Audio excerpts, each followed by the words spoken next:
gente. Meu nome é Maíra, sou residente de pediatria do 2º ano do Hospital Infantil João Paulo II. Fui orientada pela doutora Bárbara na apresentação desse clube de revista.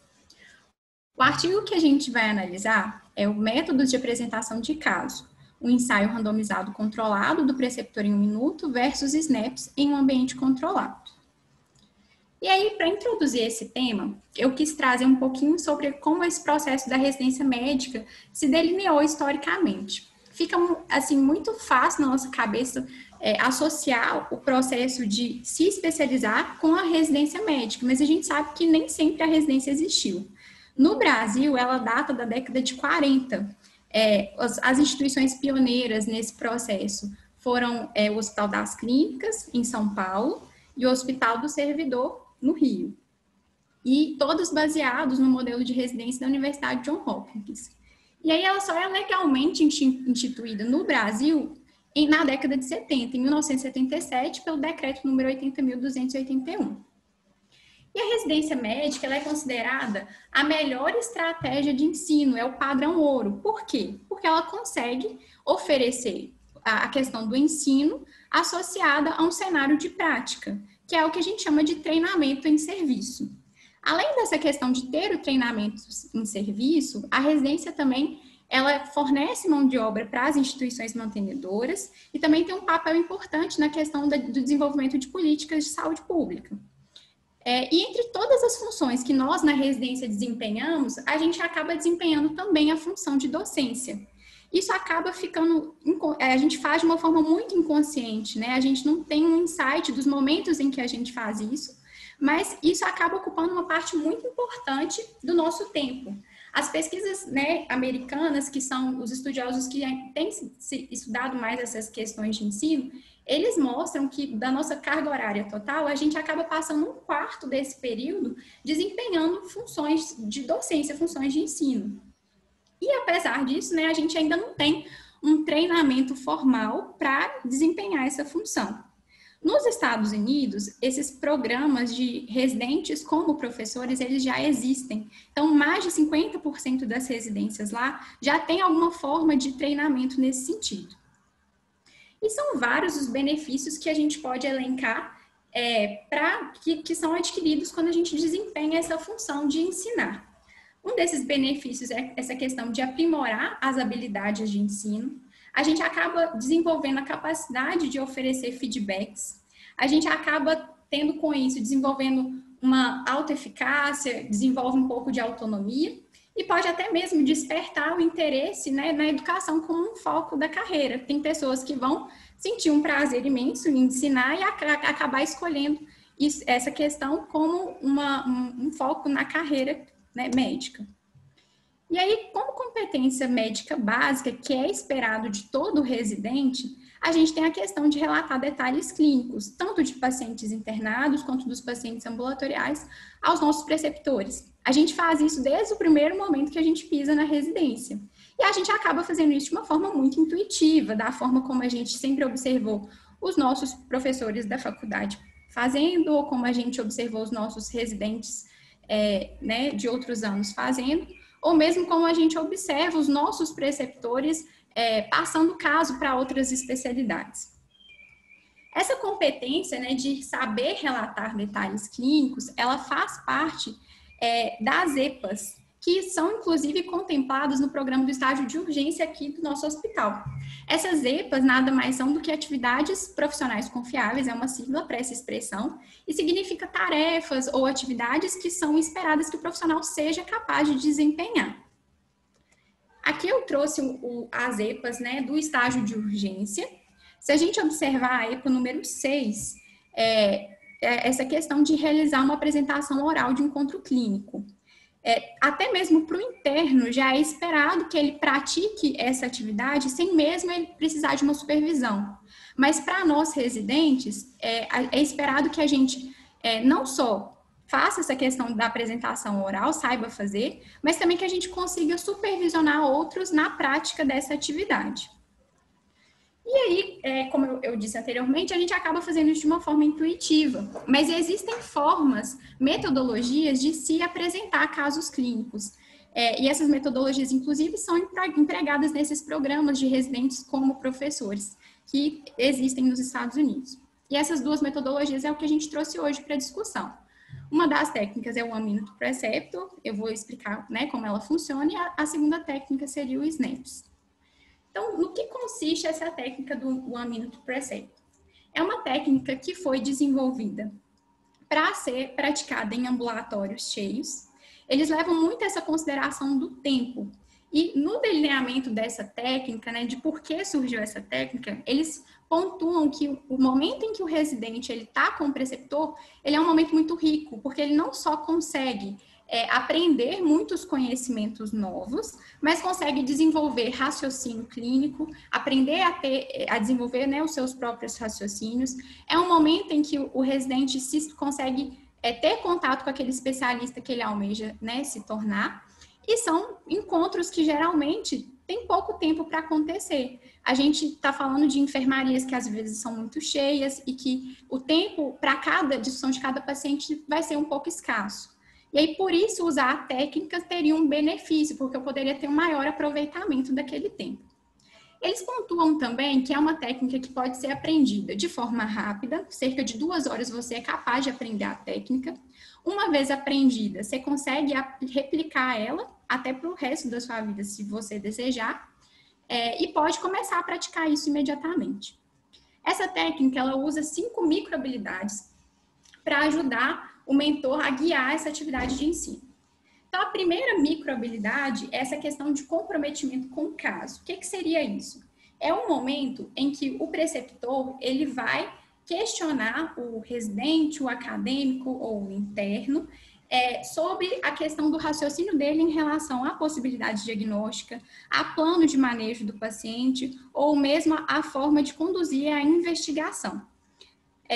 Eles colocam que a deixa para que isso aconteça seria aquele momento em que a gente passa o caso clínico, enche o preceptor de informações com relação ao exame físico, anamnese, exames laboratoriais relevantes, e aí a gente para e espera que o preceptor termine de conduzir, né, o raciocínio. Então, esse é o momento em que o preceptor deveria questionar o residente para que ele desenvolva o raciocínio.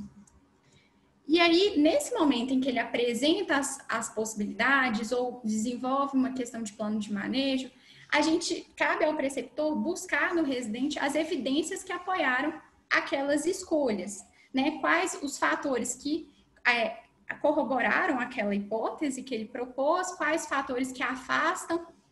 E aí, a partir daí, ele consegue perceber se existem lacunas a serem trabalhadas de conhecimento e partir para a microhabilidade 3, que seria o ensino de regras gerais.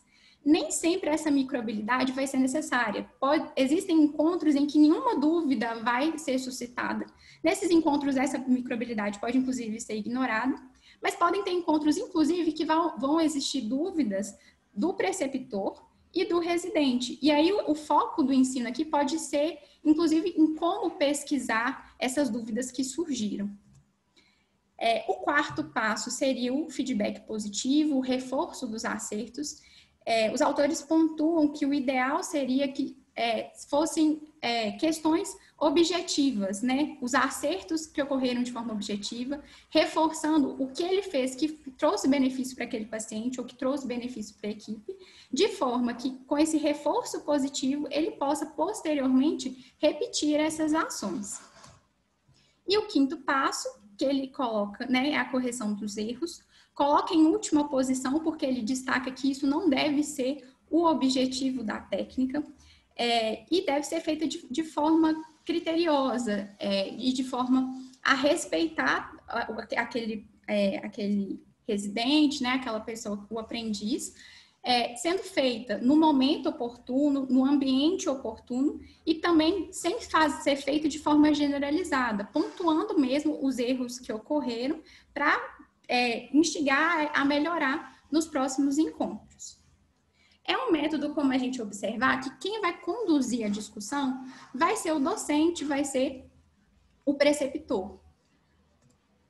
Aqui eu trouxe só para ilustrar, né, esses passos. Então, o primeiro passo de estabelecer o compromisso. O segundo passo, investigar as evidências de apoio. O terceiro passo, que seria essa questão de ensinar as regras gerais. providenciar o feedback positivo e, por fim, corrigir os erros, mostrar os aspectos em que isso pode melhorar. Eu trouxe um videozinho com exemplos para a gente ilustrar essa situação. Eu vou tentar compartilhar aqui com vocês.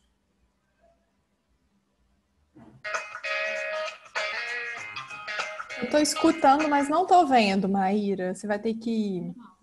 Porque como você está compartilhando a tela do PowerPoint, você vai ter que mudar seu compartilhamento. Deixa eu modificar aqui. Sim, agora sim. Pode ir.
Deixa eu voltar aqui.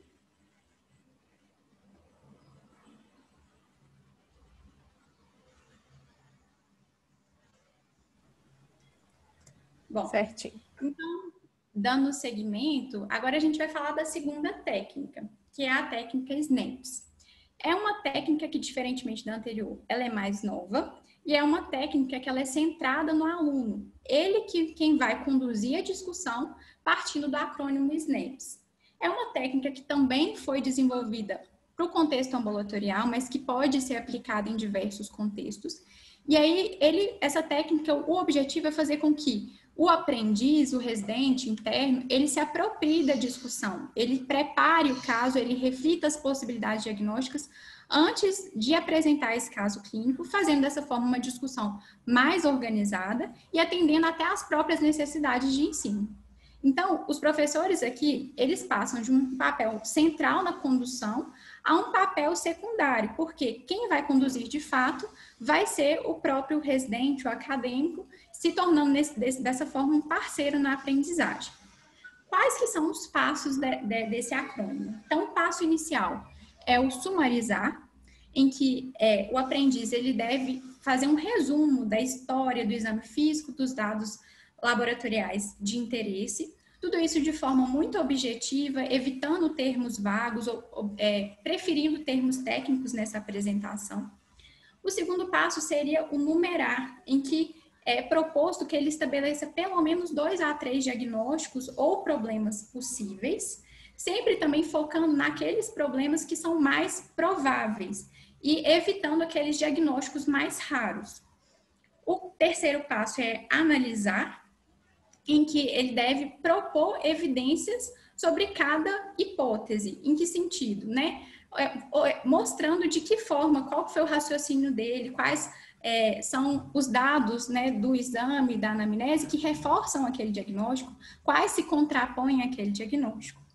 O quarto passo seria o perguntar, em que, diante das dúvidas que surgirão no caso, ele vai questionar o preceptor sobre esses questionamentos, né, que surgirem.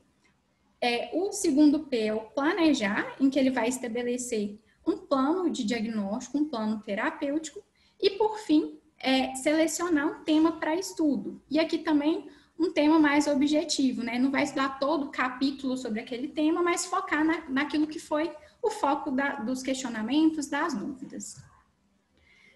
Ambas as técnicas, né, como a gente viu, elas se propõem ao mesmo objetivo, que é melhorar o aprendizado durante a passagem de casos clínicos, né, e melhorar também essa questão da própria passagem dos casos.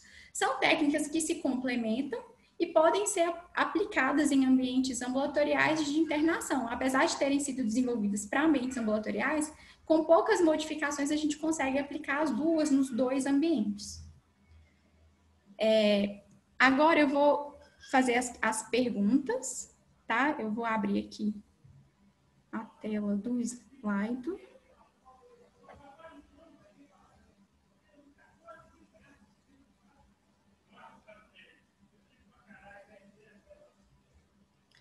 Bom, gente, então vamos para a primeira questão. Que é se vocês já tinham ouvido falar sobre essa técnica.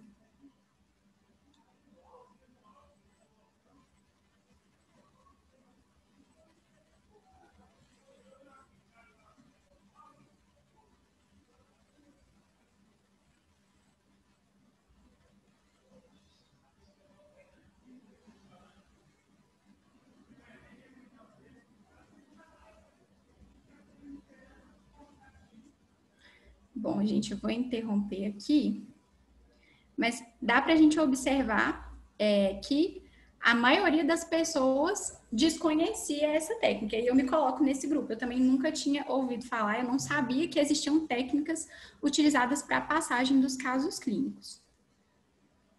A próxima questão é se vocês já utilizaram essa técnica na passagem dos casos clínicos.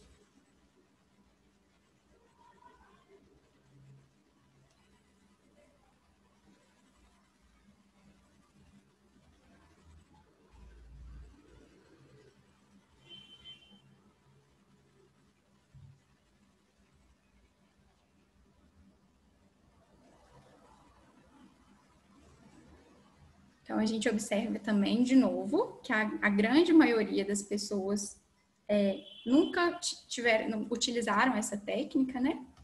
Poucos são os participantes, 8% só que respondeu que já chegou a utilizar. Vamos para a terceira questão. Você acha que faz sentido utilizar essa técnica na prática clínica? Sim ou não? E por que faz sentido utilizar?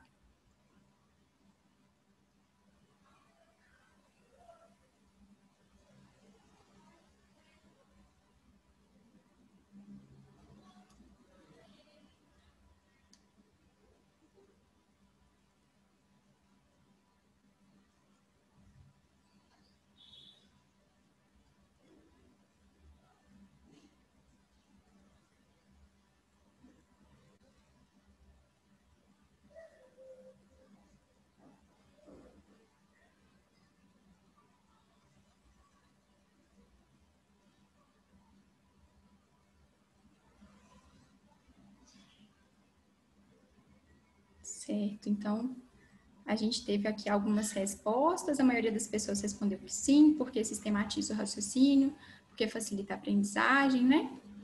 Então vamos voltar aqui para os slides.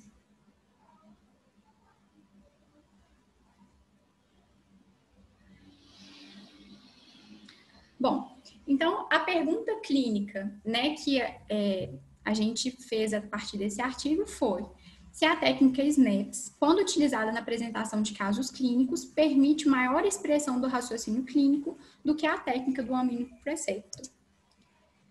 A pergunta pico aqui, então o foco do nosso artigo, os pacientes, né, que no caso são estudantes de medicina no início do 5º ano do curso.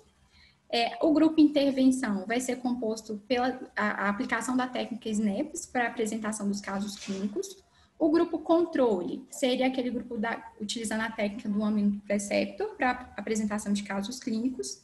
E aí os desfechos analisados, eles dividem, né, esses desfechos em subgrupos, que seriam os primários, a expressão do raciocínio clínico, o tempo e a iniciativa para orientar a apresentação.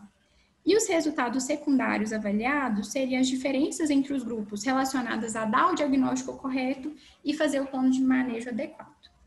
Então, aqui é o cabeçalho do artigo. E a questão da estratégia de busca. Então, esse artigo, na verdade, a Bárbara, né, que foi quem me auxiliou, foi quem me mostrou esse artigo. E aí, a forma como ela descobriu esse artigo, né, foi através de estudos. ano que vem, né, vai ser o primeiro ano na nossa residência, tendo um ano de R3, e uma das propostas é que nós, residentes, tenhamos essa atividade de ensinar, essa atividade de residentes como professores. Então, os nossos preceptores, eles estão elaborando uma cartilha para nos orientar nessas atividades. E aí eu trouxe aqui um spoiler dessa cartilha que eles estão fazendo. E aí a Bárbara, na verdade, o que aconteceu é que ela, buscando evidências, né, para montar esse material, ela pesquisou no PubMed o Amino Preceptor, SNAPs, e aí, entre os resultados que apareceu esse estudo, que é um estudo que se aproxima muito da nossa realidade, porque foi um estudo realizado na Universidade Federal de Minas Gerais, então aqui em Belo Horizonte, né, muito próximo da gente. E por isso chamou a atenção dela e a gente escolheu apresentar esse artigo. Chama atenção, né, a escassez de trabalhos sobre essa temática, né, dentro da educação médica, essa questão de apresentar casos clínicos. Isso é considerado uma lacuna crítica na literatura, então os próprios artigos que a gente usou para embasar a apresentação, eles citam essa questão de faltar evidência sobre essa questão dos métodos de ensino no ambiente clínico. E aí a gente começa a analisar agora o risco de viés desse artigo. Quanto à randomização, então o primeiro ponto é, a alocação, ela foi feita de forma randomizada? Eles fizeram esse estudo recrutando 60 estudantes de medicina do início do 5º ano da Universidade Federal de Minas Gerais. Esse estudo aconteceu entre março e maio de 2018. Esses participantes, eles colocam que eles eram atribuídos por um assistente que não estava envolvido no estudo e que isso era feito usando randomização simples. Então, nessa pergunta, a gente considerou que houve uma alocação randomizada. Provavelmente sim, porque ele descreve aqui no artigo. Em questão da alocação ser oculta, ele, apesar de mostrar para a gente que foi randomizada, né, ele não apresenta de maneira muito clara como que essa alocação foi feita, se houve cegamento durante o processo. Então, por conta disso, a gente considerou que essa alocação provavelmente não foi oculta. E com relação à diferença entre os grupos de intervenção na linha de base, os autores, eles não apresentaram para a gente aquela tabela comparativa que sempre vem nos artigos, sabe? Aquela tabela 1, quanto à comparação dos grupos estudados. Mas eles descrevem de uma forma muito clara esses grupos, tanto que permitiu para a gente realizar essa tabela. E aí a gente vê que não houve diferenças entre os grupos importantes. A gente vê que no grupo SNAPs e OMP, né, o SNAPs teve 16 homens e 3 no grupo OMP. Nas mulheres, a gente teve 14 mulheres no grupo SNAPs versus 17 no grupo do Amino Preceptor, e a idade média deles também não variou, foi em torno de 23 anos, né, em ambos os grupos. Então, a gente considerou, para essa questão de diferenças entre os grupos, que não tiveram essas diferenças. Então, do processo de randomização, a alocação a gente considerou que sim, foi randomizada, provavelmente não foi oculta, e não houveram diferenças entre os grupos de intervenção na linha de base. Então, por conta dessa questão da alocação oculta, o risco de viés do processo de randomização a gente considerou que gerou alguma preocupação. Quanto ao processo de intervenção, a primeira questão é se os pacientes eles estavam cientes dos grupos aos quais eles foram alocados e se isso afetaria os desfechos. Na verdade, o estudo mostra que não houve cegamento dos participantes. Por quê? Aqueles que foram incluídos no grupo do SNAPs, eles tiveram, antes de começar a apresentação, uma sessão de orientação por vídeo, com exemplos demonstrando a técnica, antes de iniciar, né, a apresentação do caso clínico. E da técnica o Amino Preceptor, como ela é orientada e direcionada, né, totalmente pelo professor, eles não receberam nenhuma explicação específica sobre o método, mas foram orientados sobre o que era esperado deles durante essa apresentação. Então, a gente considerou que realmente os pacientes, eles estavam cientes dos grupos aos quais eles foram alocados, mas apesar disso, a gente ponderou que não houve desvio das intervenções pretendidas. Por quê? Nessa situação, a gente está testando métodos de ensino, e um desses métodos eu preciso que o participante tenha ciência para saber conduzir. Então, fica muito difícil fazer o cegamento nessa situação. E, além disso, a gente tem o fato de que ambos os grupos receberam a orientação do que eles precisavam falar, o que era esperado que eles falassem. Seria o resumo do caso, a apresentação do diagnóstico mais provável, os diagnósticos diferenciais e plano de manejo. Então, a gente acredita que não ter cegado não teria implicações nos resultados, nos desfechos. Então, pacientes cientes dos grupos aos quais foram alocados, sim, porém sem afetar os desfechos. Então, por isso, provavelmente, não. Aqui, a segunda questão seria se os profissionais de saúde estariam cientes dos grupos aos quais os participantes foram alocados. Aqui a pergunta muda um pouco, né? Porque não seriam só profissionais de saúde, seriam os professores. E os professores, os autores, inclusive, ponderam que seria muito difícil que o avaliador ou o professor fosse cegado, porque são métodos muito diferentes, são claramente diferentes. Então, a gente veria facilmente que tem um aluno que está conduzindo pelo SNAPS, porque ele conduz toda a discussão, em contraponto a quem está conduzindo pelo One Minute Preceptor, que espera as perguntas do professor. Então, eles estavam cientes dos grupos aos quais os pacientes estavam alocados, mas a gente acha também que não afetaria os desfechos pelas questões que a gente já expôs anteriormente. E com relação à análise por intenção de tratar, o estudo não descreve, no momento, perdas de segmento. Então, por conta disso, eles falam um pouco dessa questão do cálculo do tamanho da amostra, que como não haviam estudos preliminares, eles basearam esse cálculo do tamanho amostral em suposições, mas consideraram que 30 alunos para cada grupo era suficiente para que a gente tivesse identificação de 37% de variáveis para variáveis quantitativas e 35% para variáveis nominais. E aí, esses 30 participantes foram seguidos ao longo, né, de todo o estudo, não descrevem perdas, então a gente considera que a análise foi realizada tanto por protocolo, quanto eu posso considerar por intenção de tratar também. Então, sim, provavelmente sim. Então, a análise aqui do risco de viés, né, quanto aos desvios da intervenção planejada, então, os pacientes cientes do grupo que foram alocados, sim, mas sem afetar os desfechos, então, por isso ele ganhou verdinho de não, provavelmente não. Profissionais de saúde, né, no caso, os professores dos grupos aos quais os pacientes foram alocados, aqui também a gente considerou que eles estavam cientes, mas sem afetar os desfechos. E a análise de intenção de tratar, que houve sim, porque não houveram perdas de segmento. Então, aqui o risco de viés seria baixo.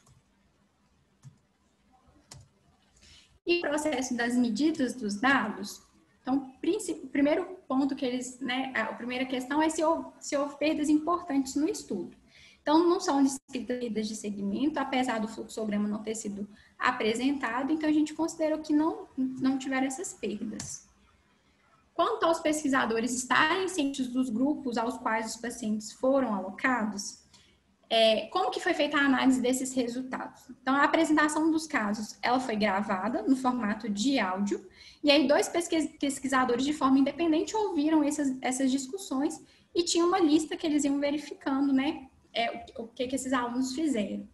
Apesar dessa descrição, né, de que eles avaliaram de forma independente, eles não viam os alunos, estavam em formato de áudio, como a gente pontuou anteriormente, são técnicas muito diferentes. Uma técnica o aluno conduz, a outra técnica ele espera pelo professor, pela condução.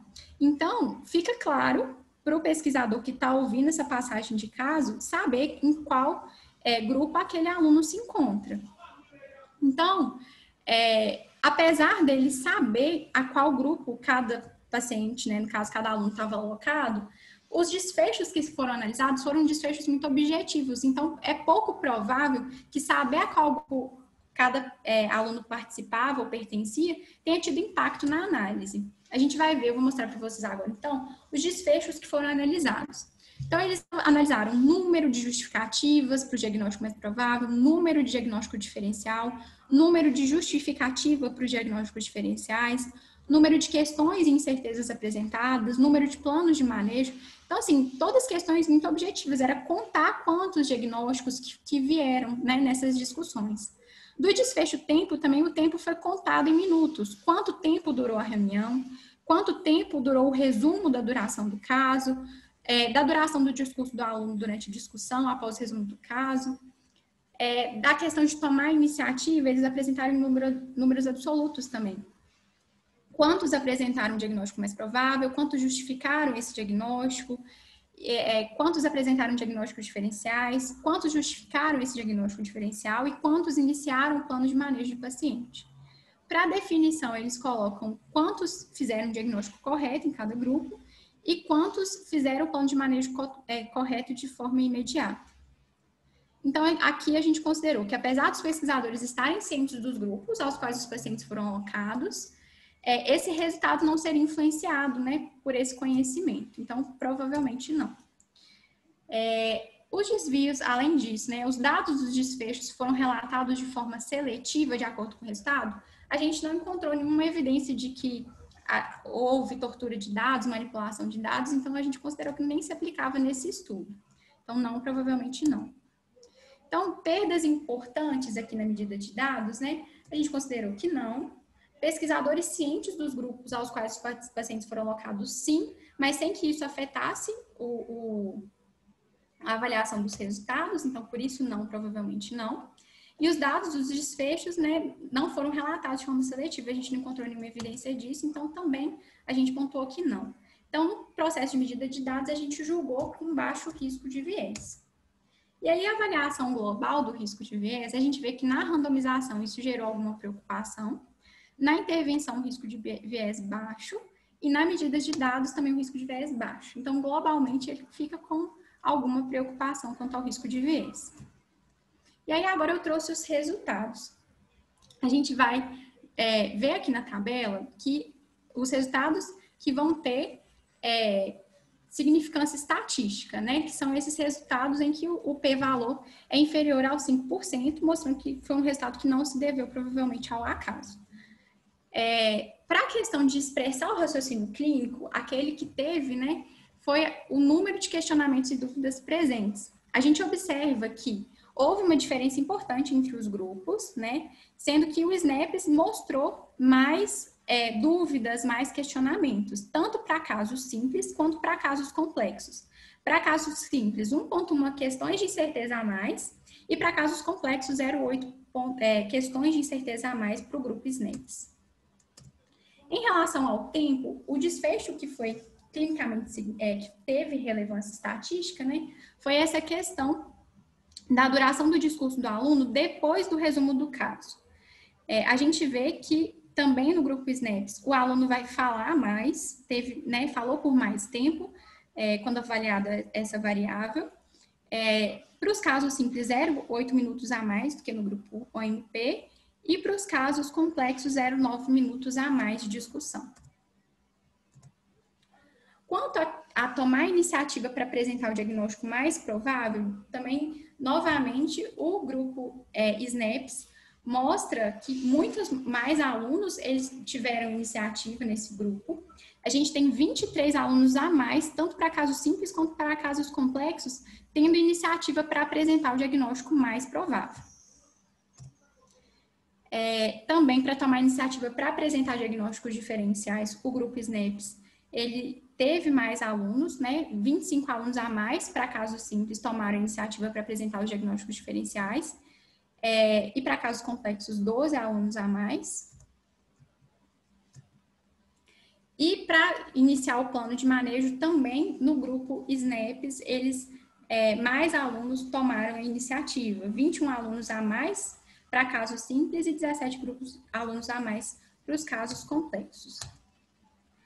A definição do plano de manejo também mostrou significância estatística, e a diferença entre os grupos seria 7 alunos a mais, né? No SNAPS, definiu o plano de manejo correto, enquanto para casos complexos, 9 alunos a mais do grupo SNAPS definiu de forma adequada o plano de manejo. E aí a gente agora vem para o GRADE, né? Para construir a evidência.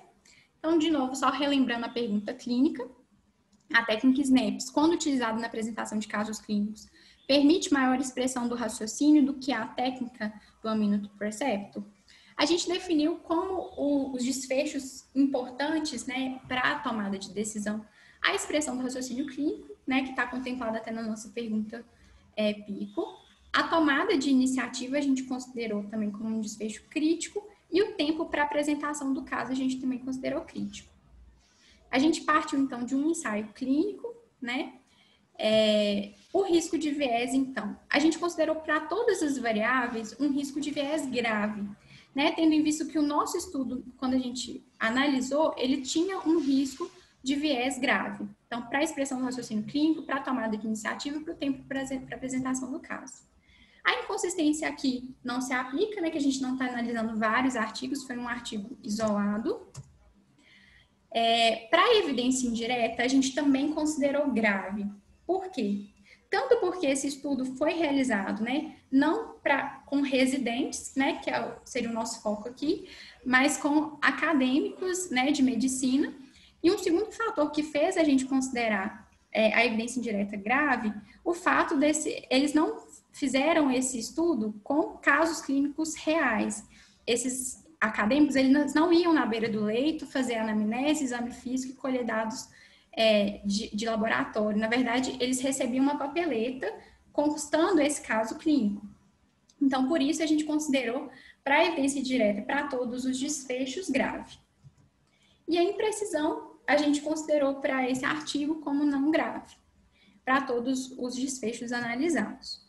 Então, a qualidade da evidência, né, ficou como baixa. Para valores e preferências dos pacientes, que no caso aqui, né, seriam os nossos valores e preferências enquanto residentes. Bom, os residentes se sentem confortáveis com a aplicação da técnica, valorizando a importância do benefício? Até pela pergunta que a gente, né, fez anteriormente, deu para perceber que a maioria das pessoas respondeu que gostaria de usar a técnica, que acha que a técnica melhoraria o raciocínio, melhoraria a dinâmica da apresentação do caso. Então, eu acredito que sim, os residentes se sentem confortáveis. Dificuldades práticas na realização da intervenção. Realmente não há uma dificuldade prática, né? A técnica, como eu expus, ela é aprendida em cerca de, né, são técnicas que são aprendidas rapidamente e uma vez aprendidas, né, você pode replicar ela de forma indefinida. Não tem necessidade de uma competência complexa, mas talvez deficiente, eu pondero que sim, né? Como a gente viu, a maioria das pessoas desconhece, eu mesmo me coloco nesse grupo, eu não conhecia essas técnicas.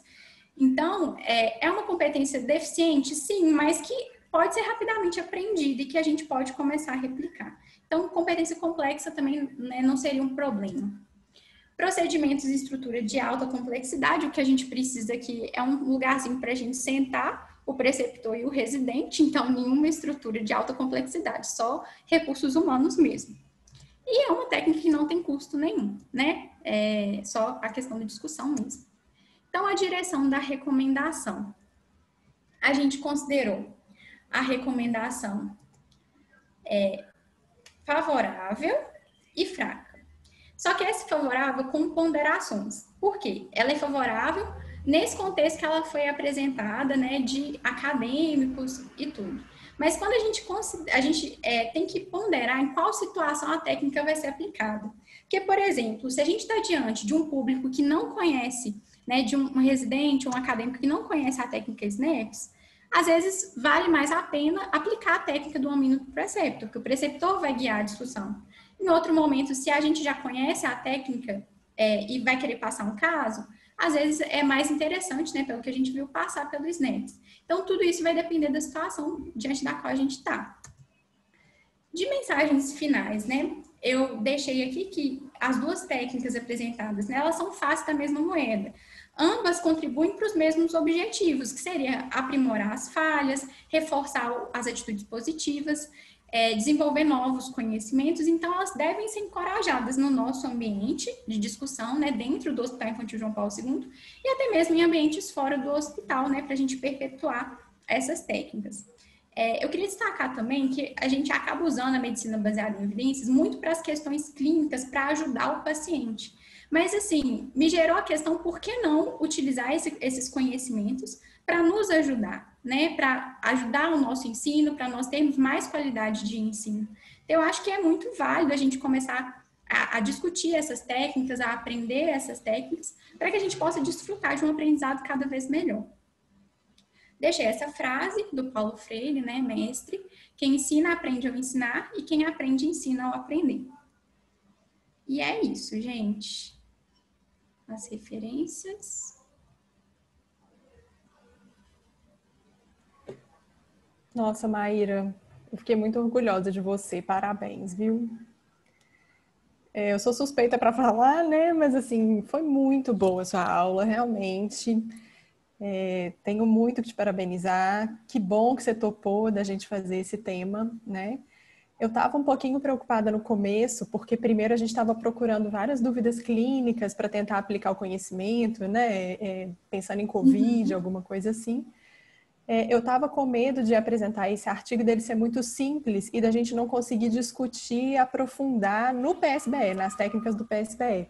Que eu tinha certeza que a apresentação das técnicas, do One Minute Preceptor e do SNAPS iam ser muito interessantes para você. Mas acabou que também a parte do PSBE foi válida, né? A gente achou que ia ser bem simples, mas nós tivemos até uma discussão, deu para aprofundar, a gente discutiu bastante evidência indireta, os passos do grade. Eu acho que foi até bom, porque como era um artigo simples, a gente teve a oportunidade de discutir com bastante tranquilidade essa parte do PSBE. Então, eu fiquei satisfeita de que eu vi também seu progresso nesse sentido, né? Achei que você Sim. fala muito bem, você tem uma veia para docência mesmo, assim. Acho que você se expressa super bem, muito clara, tá com vocabulário maravilhoso já, com todos os termos do PSBE, foi tudo muito claro, assim. E também, né, assim, só chamando a atenção mesmo para o assunto, pensando que vocês, até para esclarecer RAT, acabou que você usou, a gente familiarizou tanto esse termo, mas eu não sei se ficou claro para todo mundo, que significa Residence as a Teacher, por isso que é RAT em inglês, né? Que seria o residente como professor. Então, pensando no R3 aí como o docente, no caso, o R3, que vão ser vocês no ano que vem, vai poder usar a técnica de One Minute Preceptor com seus R- ou com os acadêmicos que estiverem acompanhando. E vocês também vão poder usar o SNAPS como residentes para passar o caso para os preceptores. Então, acho que o R3 vai ficar nessa situação aí de poder usar qualquer uma das duas técnicas, assim como outros residentes também que tiverem acadêmicos, né? Igual você chamou a atenção, 1/4 do tempo da residência é como docente. Então, eu acho que isso é uma coisa que a gente nem se atenta para isso, igual você falou mesmo, né? A gente ensina empiricamente, a coisa vai rolando solta. E por isso eu achei emocionante o seu final de falar que é exatamente isso, é usar as técnicas do PSBE não só para os pacientes, mas para a educação médica, né? Por que não a gente fazer dessa forma? Eu acho que o foco que a gente está tentando dar agora e pensando no R3 com todo carinho é justamente nisso, é juntar PSBE, raciocínio clínico para a educação médica, né? Eu acho que é isso, eu acho que assim, você foi brilhante, fiquei muito orgulhosa mesmo, foi um prazer, assim, trabalhar com você. Muito obrigada.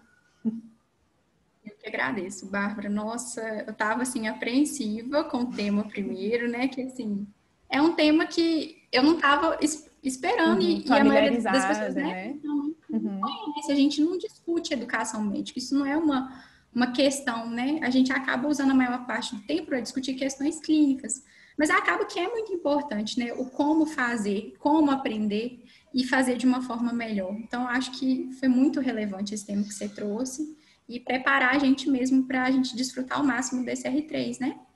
Exatamente, a ideia era isso mesmo, plantar a sementinha para todo mundo ficar empolgado aí, né, Maíra?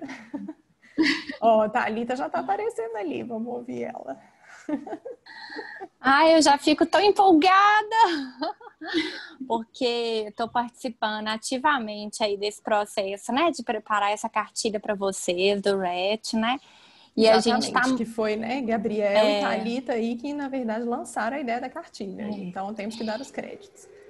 Não, e você também, que tá ajudando. E Érica, né, que também sempre nos estimulou muito. E a Erika lá na enfermaria, que também já está conduzindo isso daí na Isso. prática. Foi ótimo, assim, amei a apresentação, fiquei, assim, pensando que essa aula inicial, né, ela, principalmente a parte da introdução que a Maíra nos mostrou, ela deveria fazer parte da introdução da residência médica, quando os residentes chegarem ao hospital, né? Ou seja, eles saberem que existem técnicas, coisas que vocês a princípio não foram orientados, né?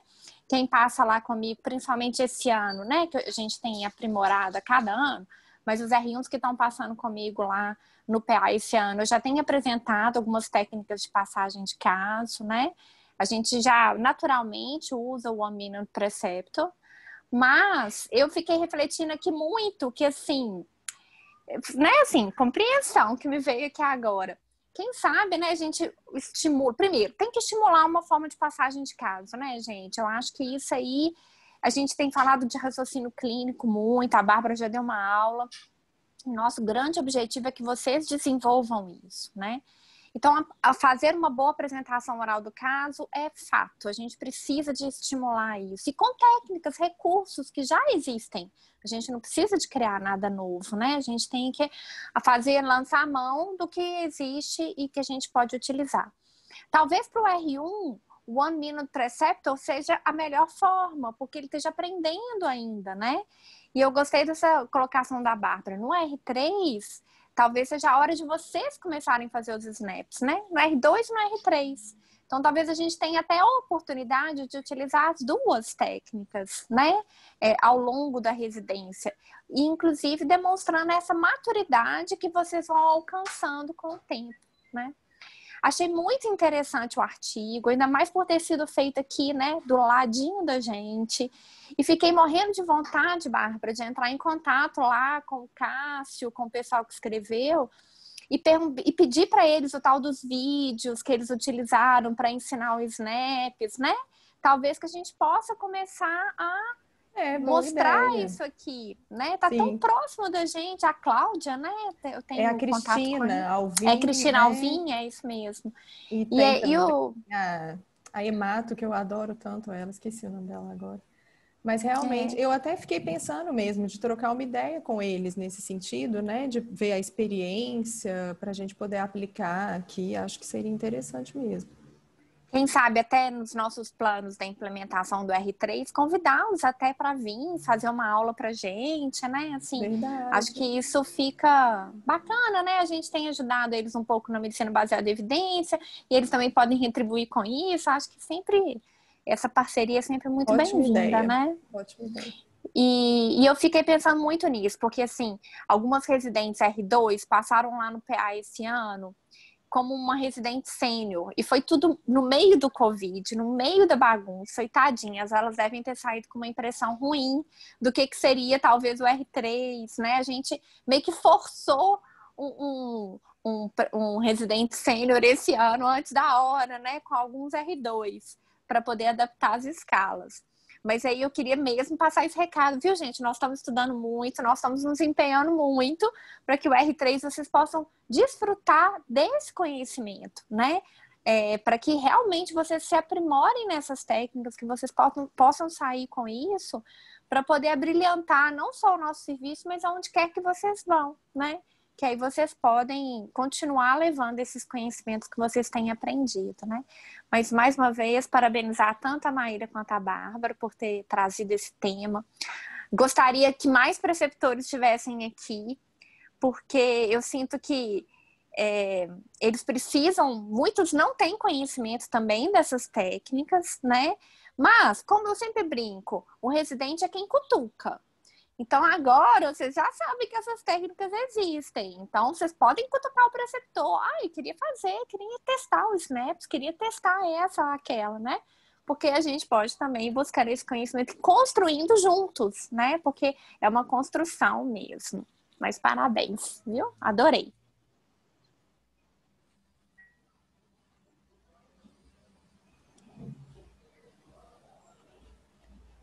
Tem preceptores assistindo, tem a Vitória que está assistindo, que bom, né? A Vitória estava doida para ouvir também, né, Vitória? Achei ótimo.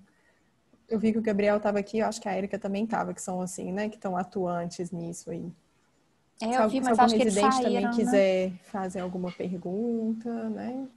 Aliás, eu gostaria até de ouvir dos residentes também, né? Porque, assim, vocês gostariam de experimentar essas técnicas? Vocês já sentem que alguns preceptores fazem essas técnicas com vocês? Que às vezes não fala, né, direitinho. Vamos fazer um One Minute Preceptor agora, né? Mas vocês se sentem estimulados ao raciocínio, à iniciativa?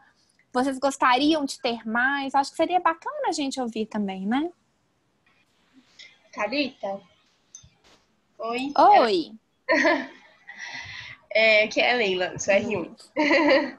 Então, eu acho que eu sempre senti um pouco de falta disso, desde o início, sabe? Eu tive experiência com alguns preceptores de puxarem, assim, o raciocínio clínico, mas não são todos que puxam. E eu tive um pouco... Só quando eu fui para a enfermaria que isso aconteceu.